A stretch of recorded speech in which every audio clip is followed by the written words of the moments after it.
Hi, this is CF Liu. Today I want to talk about should you buy stocks or property now. Now, as someone who has experienced losing 50-60% of my investment in stocks back in the 2008 economic crisis, and at the same time used to make like hundreds over percent within a matter of days or weeks. So really nothing really surprises me when I see stocks drop like 55-6% in a week or day. I've been to both ends of the spectrum, which also makes me someone who are credible and having the empathy enough to share these insights with you. There are a few things you need to consider before you even look at what are the stock you want to buy. Like, should you even buy it?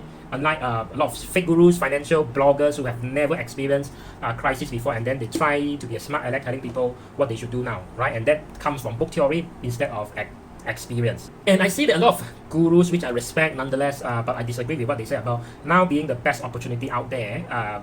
You thought that this is the angle that I'm going to share with you too. No, I always like to give a balanced viewpoint at the pro and cons, two sides of the things, two sides of the same coin. So you make your own call, right? But you make an informed decision based on that. That guru that say that it's the best opportunity right here, and then you should really prepare your cash. It will be the biggest opportunity. But just imagine if you are a business owner who can't sleep well when your business are being closed down for 1 month, and then you feel that your life will be ruined because basically you're not generating income, but you still need to fork out like huge expenses just to sustain your business. You are in a situation where you are thinking to sell your property now, or even trying to cash out your insurance right now in desperation just to keep your business afloat, and you cannot, you have lost a few kgs. I don't think the first thing on your mind right now is to want to buy another property or to invest into stock. So even though it's the biggest opportunity right now or in the future, I doubt you'll be thinking about this. So it doesn't really make sense. So what property guru or stock market guru say about this, you have to really put things into your own context, right? And the other thing is, if you are an employee, right, whether you ask me should I buy stocks now or not, you have to really look at your business, the industry that you are in, especially oil and gas and all, whether you still have a salary 6 months from now, 1 year from now, or you suffer some pay cut, or even being laid off. If that is something you see is coming your way, I think investing more into stock or property would be the last thing on your mind. So again, I have to disagree respectfully with a lot of what all these gurus say, because that is probably only affecting a minority of the population who have been waiting for this moment for years, someone like me. Anyway, the only thing that really, when a recession comes, economic crisis hits, the only thing, three things that really are viable and make sense that you can do, aside from I'm going to answer this question in this video, the other lesson you can check out is what's popping out on the upper right hand corner. So watch that after this lesson. Now, so let's jump right in. Should you really buy stocks now or buy property now or not? Now, it's a question I've gotten a lot of these queries coming in for the past, in March, April, starting to flood my inbox, whether this, should I do this or should I do that? My response has always been, yes, but realize that the market can go a lot lower.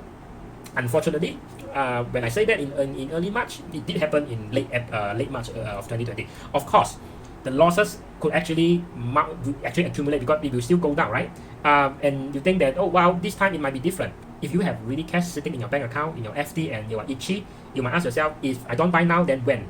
So let me ask you, what is your plan, right? And if you are already invested and you see there's a paper loss, then why would you even consider stock as well? So just continue probably putting that into fixed deposit.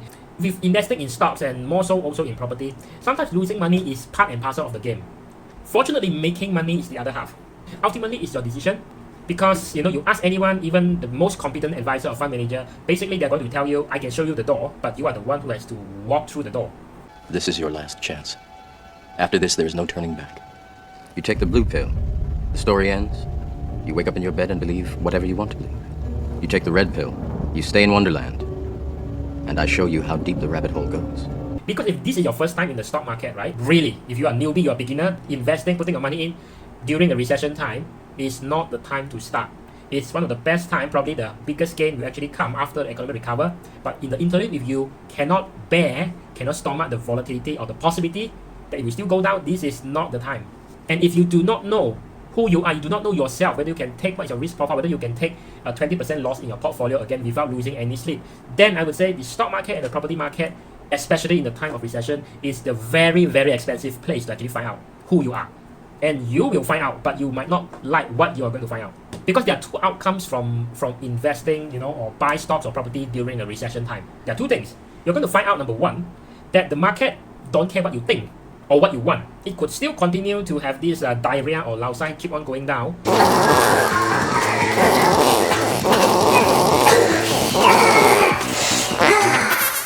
And then if you are not in for long term, you're going to suffer so bad emotionally, financially. The second outcome that you're going to find out is that you might just bought the stock or property just at the bottom low, and then you realize that you must have God's given talent to time the market, and that could be even a worse scenario that could happen to you.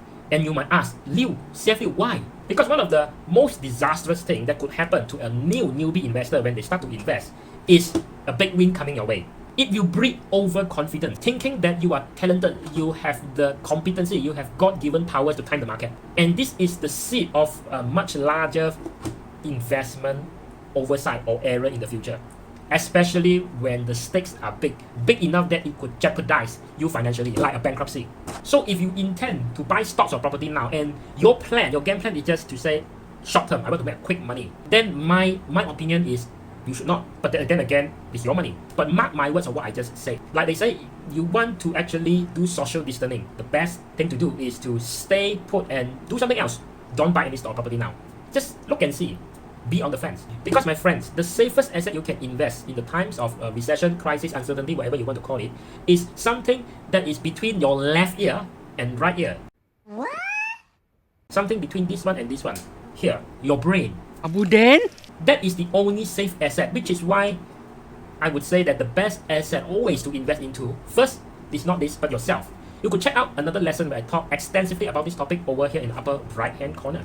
That you can click after this video ends. So they say knowledge is power, but applying knowledge is even more powerful. With that, you might actually want to check out an upcoming webcast I'm running here on one of the safest investment out besides your brain that you can invest into. Now that will actually make you smarter, which is again a good investment for you as well, because you become more knowledgeable. As a result, you invest in yourself.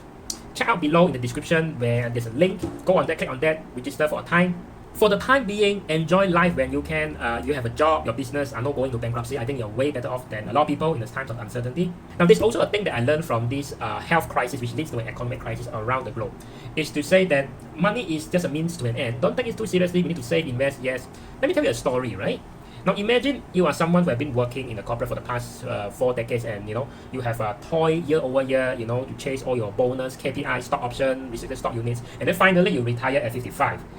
And you have been doing everything right, you've been frugal, you've been investing in the right instrument, you have enough for retirement, you are financially independent, you're financially free, you're financially secure, financially confident, you don't have to depend on everything else, you are not a big spender, and then you make very little financial mistake, you've done all the right thing financially your entire life, and then you hit early retirement, and then you finally decide that you should spend more money, to reward yourself. You take a trip in the early 2020 to Italy, and then you go to Venice.